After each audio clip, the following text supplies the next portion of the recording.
Namaste and welcome to this exciting episode of Sathology Debunking Mythology। सतोलॉजी के इस episode में आपका बहुत बहुत स्वागत है। आप सबका बहुत बहुत धन्यवाद जो मेरे वीडियोस को आपको पसंद आ रहे हैं। और अगर आपको वीडियो ये वाला अच्छा लगे तो हमारे मेंबर्स बनिए और हमारे गुरुकुल में जरूर जुड़िए। सतोलॉजी का उद्देश्य यही है धार्मिक एजुकेशन को बढ़ाना। चलिए अब शुरू करते हैं पाकिस्तान के बारे में। पाकिस्तान के बारे में हम बहुत बार बोल चुके हैं। 1935 में नाम इन्वेंट किया गया था यूके में, समझे। इसका यूके में इन्वेंट किया गया था by the Pakistani Muslims intelligence agencies of UK. Okay, इसीलिए मैं चाहता हूँ कि सारे जो अपने आप को पाकिस्तानी बोलते हैं जाए यूके में और वहाँ पे अपनी बस्तियाँ बसाए। वैसे भी उन्होंने उस देश को नरक बनाना ही है और वो उस दिशा में आगे बढ़ भी रहा है वो देश।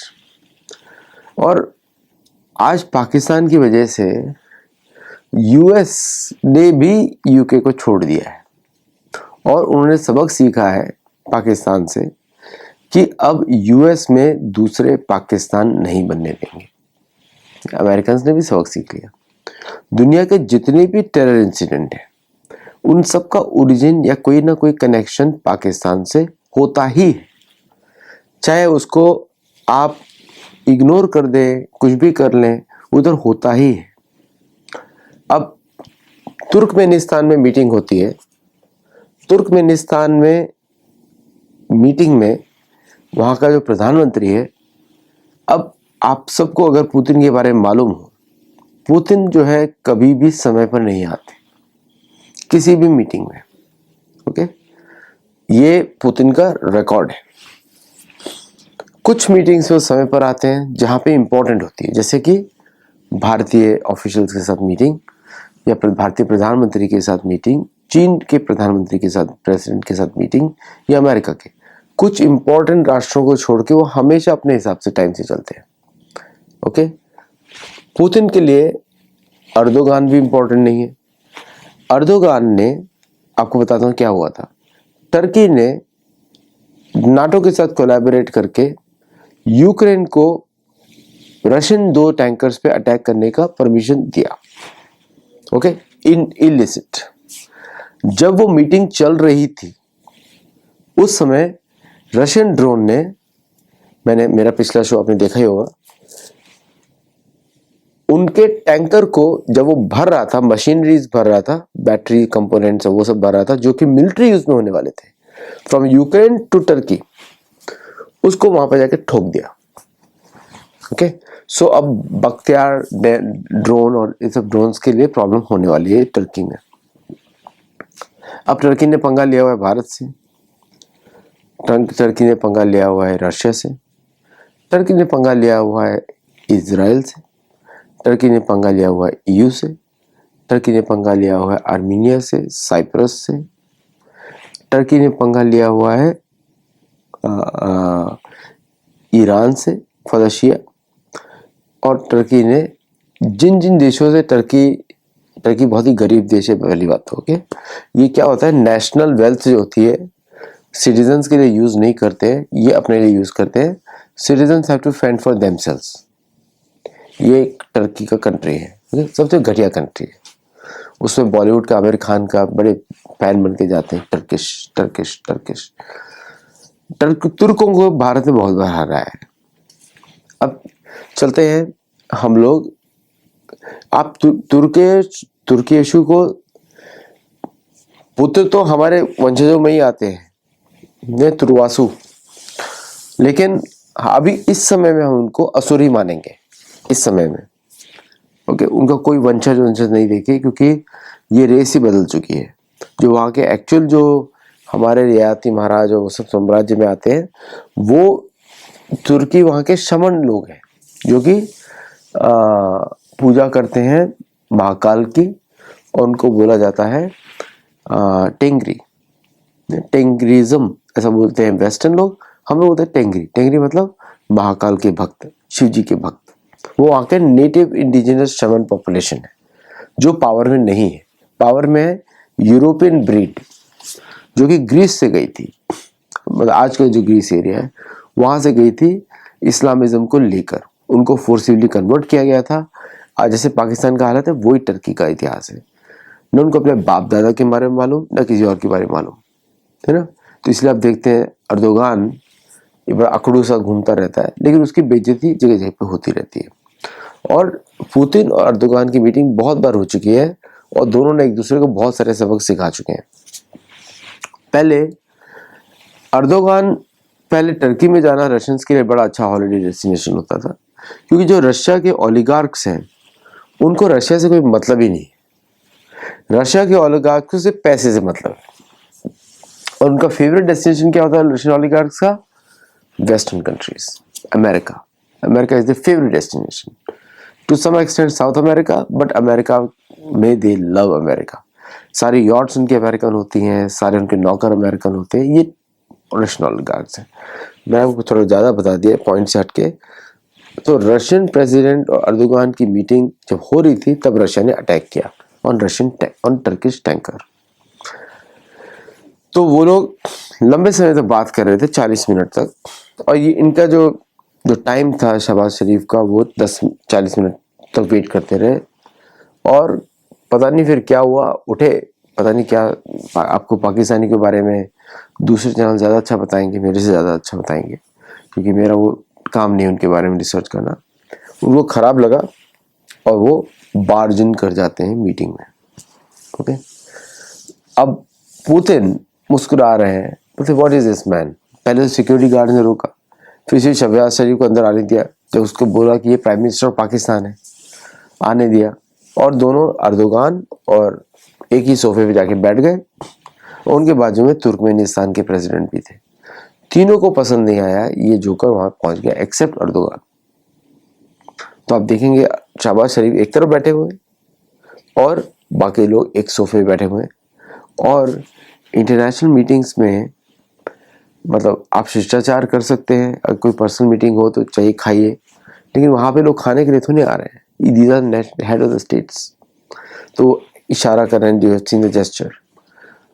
तुर्कमेनिस्तान के प्रेसिडेंट ने बोला कि उनके सेक्रेटरी को बताया, और तुर्कमेनिस्तान के सेक्रेटरी, वो meeting just lasted only 10 minutes.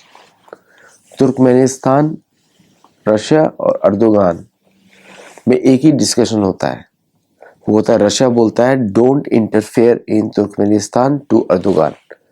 इसमें पाकिस्तान के सामने बात नहीं होगी, because Pakistan is in south और वो अमेरिकन एजेंट है। तुर्कमेनिस्तान को रशिया बचाता है अमेरिकन स्पाइस से, तुर्कमेनिस्तान को अर्दोगान बचाता है अमेरिकन स्पाइस से। वो टर्की का बैकयार्ड है, वो रशिया का तो बैकयार्ड है ही, बॉर्डर सटा हुआ है। और चाइना का वहाँ पे बहुत ज़्यादा एंगेजमेंट है, जिसका China and Russia are friends. तो इधर बहुत बड़ी वहाँ पे अभी रिसेंटली वो भारत भी आए थे, वहाँ के राष्ट्रपति। तो यहाँ पे अब पाकिस्तान जाए तो किधर जाए? पाकिस्तान की एक्सेप्टेबिलिटी सेंट्रल एशिया में नहीं है, क्योंकि वो सबको मालूम है कि पाकिस्तान बनाया किस लिए गया था। वो था सेंट्रल एशिया को तोड़ने के लिए या उस पर अटैक करने के लिए, और उसको अमेरिका ने रिसेंटली आर्म भी किया है। Pakistani military is totally in bed with American military. तो पूरी तरफ से पाकिस्तान के बारे में Central Asia is a no go zone. China उधर उसको नहीं लाना चाहता है, तुर्कमेनिस्तान नहीं लाना चाहता है, कजाकिस्तान नहीं लाना चाहता है, अजरबैजान नहीं लाना चाहता है। कहीं भी इन सब कंट्रीज में Pakistan is a no go zone. In fact ये सारी जो सेंट्रल एशियन कंट्रीज हैं, इनका भारत से हिंदू कनेक्शन बहुत डीप है। तो वहाँ पे ये जब बार्जन करते हैं तो उसमें तीनों, पाकिस्तान ऑलवेज शोज कि सच वो कंट्री नहीं है, कॉलोनी है। दिमाग हटाया हुआ है वहाँ के लीडर्स का। वहाँ के मिलिट्री लीडर्स को तो आप जानते हैं, कोई आंख मारता है, कोई ये करता है, क्या क्या हरकतें करते हैं। ऐसा लगता है कि they are mentally not stable. मतलब कि कंट्री ऑफ इनब्रेड्स, मतलब इनब्रेड मतलब मालूम है ना, कोई भाई बहन से शादी करके बच्चे पैदा करते हैं, वही है उनका IQ लेवल। अब वहाँ से रशिया को अभी जो पाकिस्तान जो मांग रहा है रशिया से, वो मांग रहा है JF-19 के 17 के इंजन्स। उसके इंजन्स नहीं है, और जो भी इंजन है वो अंडर पावर्ड है। ये है डेस्परेशन उसकी। चाइनीज़ के पास वो टेक्नोलॉजी नहीं। अगर चाइनीज़ एक्सपोर्ट करते हैं उनके रशिया से रिलेशंस खराब हो जाएंगे। India is the only country which makes the advanced version of those engines RD-93। Okay, India से वो ले नहीं सकते, रशिया उनको देगा नहीं, चाइना उनको देगा नहीं। तो JF-17s are going to be under powered planes. और उसके एवियोनिक्स तो बड़े साधारण से हैं, don't have many much avionics, मतलब मल्टीपल टारगेट नहीं है, उसका ऐसा रेडार इज़ वेरी लिमिटेड अगर है तो। So it's a gone case. और अमेरिका ने उसको आर्म किया 92 एडवांस्ड एवियोनिक्स और अपग्रेड्स फॉर इट्स। उसके बाद 72 या 73 प्लेन्स हैं, शायद भारत ने गिरा दिया होगा 10-15, तो 50 बचे होंगे, बाकी स्पेयर पार्ट्स के लिए हैं। तो 92 किट्स अमेरिका ने बेची हैं। उसका एक रीज़न है कि सेनेट एंड कांग्रेस जो भी अप्रूव कर सकते हैं बजट, उसका अपर लिमिट को दिया जाता है। तो अगर शायद अप्रूवल $696 मिलियन का हो, लेकिन पाकिस्तान को उससे मिलेंगे 300 या 350 ओनली, बाकी नहीं मिलेंगे, because it is a and Pakistan has to pay that money through the IMF loan, समझा। तो IMF लोन $1.2 बिलियन था फॉर रीस्ट्रक्चरिंग, और वो दिया होगा बेसिस को रिपेयर करने के लिए, क्योंकि अमेरिका भारत का दोस्त तो है ही नहीं। अमेरिका को भारत को दोस्त मानना ही एक बहुत बड़ी मूर्खता होगी। तो वही जो पैसा दिया होगा उसमें से ही अमेरिकन पर्सनल का कॉस्ट आ जाएगा जो पाकिस्तान में डिप्लॉयड है। इस तरह फंडिंग होती है। जैसे अगर यूक्रेन को $400 मिलियन का अभी इस बजट में उनको अप्रूव किया है, तो यूक्रेन को सिर्फ $50 मिलियन मिलेगा। बाकी 350 will be used on American products and American services for Ukraine, which will be missile replenishment and all those things. ठीक है, क्योंकि पेंटागन का बजट है। पेंटागन का budget is always military only, and that is for the use of American military only. तो जो भी वो देंगे it will be use for sales of American products. अब Pakistan not invited Central Asia, not invited China, not invited Afghanistan, and उनका leadership अपने आप को एम्बेरस करता रहता है इन फ्रंट ऑफ रशिया। यहाँ तक कि इंडोनेशियन प्रेसिडेंट ने भी बोल दिया कि आप इंडिया गए हैं तो हमारे पास भी आइए। अरे इंडोनेशियन प्रेसिडेंट को बोलना चाहिए कि भाई तुम्हारा नाम ही इंडो चाइना था पहले, यू वर इंडिया बिफोर, है ना। और दुनिया में सबसे अच्छे हिंदू हमारे बाली में है, आपका इतिहास ही हिंदू है इंडोनेशिया का। वहाँ पे तो हमारे घटोत्कच, महाभारत में तो घटोत्कच की कहानियाँ होती थी। वहाँ पे मलय सागर के में ही रहते थे वो। मलय सागर इज साउथ चाइना सी, जिसको मलय सागर बोला जाता है, वो पूरा एरिया भारत का ही था। तो ना वहाँ पे हमारे तो बहुत डीप कनेक्शन है, महाभारत काल से कनेक्शन है। उसके पहले भी होंगे, लेकिन I am talking about recorded history. तो 7,500 साल पुराने हमारे कनेक्शन है उस एरिया से। चाइना से भी है, ओनली डिफरेंस इज कि चाइना यूज्ड टू पे टैक्सेस टू अस, हस्तिनापुर को। सो दैट्स ओनली कनेक्शन है। 4-5 टाइम रेफरेंस, ये रिटन रिकॉर्ड्स है। हम लोग सब बोलते हैं ना वेरी इज रिटन, महाभारत में रिटन है 4 टाइम्स, और मैंने अपनी बुक्स में कैप्चर किया है। पांडवस द फेमस 5 में कैप्चर किया है। चलिए, तो पाकिस्तान अब जाए तो कहाँ जाए? पाकिस्तान के पास एक ही रास्ता बचा है, and that is United states of America. अब यूएसए का कंडीशंस है, उसको रेयर अर्थ माइनिंग चाहिए। कब शुरू करेगा किसी को पता नहीं है। उसको चाहिए Pakistan should become the crypto capital. कब करेगा उसको पता नहीं। पाकिस्तान के पास गैस नहीं है, पाकिस्तान के पास रेयर अर्थ नहीं है। पाकिस्तान के पास और जो भी रेयर अर्थ है वो बलूचिस्तान में है, और Balochistan is an independent country. आपको शायद पता ना हो, कराची जो है officially is part of Balochistan. माता हिंगलाज मंदिर है ना, कराची की बलूचिस्तान पे बॉर्डर, सदर्न बलूचिस्तान में। It is part, Karachi is not part of Sindhu देश। सिंधु देश का एरिया थोड़ा सा कराची से थोड़ा वेस्ट में आता है, थोड़ा सा वेस्ट समुद्र से मिलता है, only towards the east of Karachi. तो आप देखेंगे सिंधु सागर, आप देखेंगे तो सिंधु नदी जहाँ मिलती है सिंधु सागर से, सिंधु सागर एक्चुअल नाम है अरेबियन सी का, वहाँ पे वो एग्जैक्टली जहाँ पे मिलती है दैट एरिया इज सिंधु देश, और उसके ऊपर फिर नदी के किनारे वो पूरा सिंधु देश है। वहीं जाता है Mohenjo-daro, Harappa, all this things are part of the Sindhu सभ्यता, है ना। तो बट कराची जो शहर है वो सिंधु देश का पार्ट नहीं है, वो रिसेंटली बनाया गया, इसे बलोची का पूरा अधिकार है, पूरी कराची।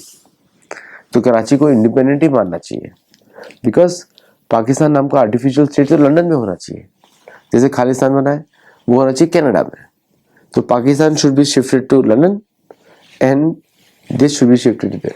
कहीं भी जाएंगे, जापान से पाकिस्तानी को लात पड़ रही है, कहाँ जाएं किधर जाएं, तो समझ जाइए आप। तो the future is very bleak, और मैं तो प्रार्थना और सोचता हूँ कि I hope that Indian army के जो भी शब्द है उन्होंने बोले हैं उसको जल्दी जल्दी पूरा करें। I know they will work at their own timelines and I understand, क्योंकि मिलिट्री ऑपरेशंस का ऐसा नहीं कि मैं जब जाके अपने मन से कर दूं। Military operations have to be very well planned, और इसलिए वो समय ले रहे हैं तो लेना चाहिए। और साथ में बाकी जो बदलती असुरवाद है, असुर नीतियाँ हैं, जियो पॉलिटिक्स को बोलते हैं आप, वो जैसी बदलेंगी तो विल सी मोर आउटकम्स। आज के लिए इतना ही। नमस्ते, thank you and I will see you in the next show.